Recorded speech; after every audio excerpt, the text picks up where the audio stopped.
Magandang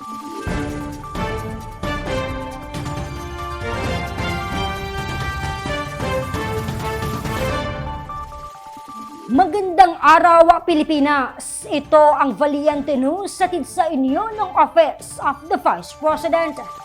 Naglunsad ng relief operations ang iba't ibang OVP satellite offices kasunod ng paghagupit ng bagyong Krising, Dante at Emong sa bansa. Umarangkada rin ng kalusugan food truck kung saan daan-daang responders ang nakatanggap ng mainit na pagkain. Si Brian Latasa sa report.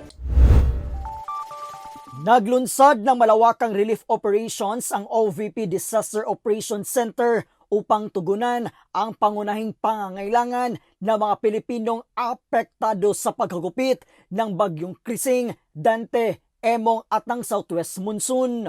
Sa probinsya ng Pangasinan, umabot sa 1,169 families mula sa bayan ng Balungaw ang nakatanggap ng food bags. Mahigit 2,000 naman sa bayan ng Umingan.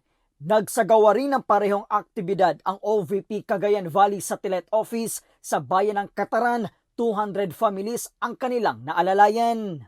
Dumako naman tayo sa isla ng Visayas. Sa probinsya ng Cebu, mahigit 1,000 residente ang nakatanggap ng relief boxes mula sa OVP Cebu, Bohol and Siquijor Satellite Office. At sa Negros Occidental, namahagi ng tulong ang OVP Panay at Negros Island Satellite Office sa mahigit 2,000 pamilya.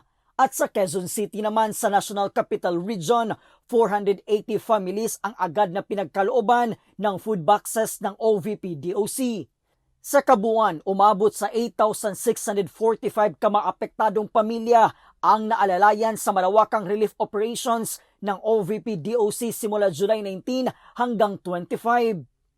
Habang 662 naman ng mga responders, volunteers at iba pang frontliners ang naserbisyuhan ng kalusugan food truck ng OVP DOC. Narito naman ang mensahe ng ilan sa ating mga kababayan para sa tanggapan ng pangalawang Pangulo at kay Vice President Inday Sara Duterte. Vice President Inday Sara po, thank you very much po sa tulong niyo po. Maraming salamat sa pagbibigay ng relief goods.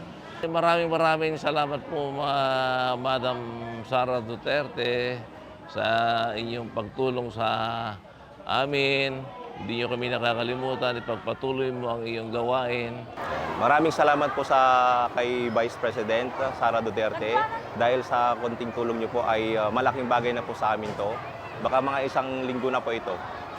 Mula po dito sa bayan ng Umingan sa probinsya ng Pangasinan, ako po si Brian Latasa. Ang lahat ay para sa Diyos, bayan at pamilyang Pilipino. Valiente News. Abangan ang iba pang mga balita dito lamang sa Valiente News. Ako si Claudette Loreto para sa makabuluhan, naninindigan at matapang na mga ulat at impormasyon. Maraming salamat.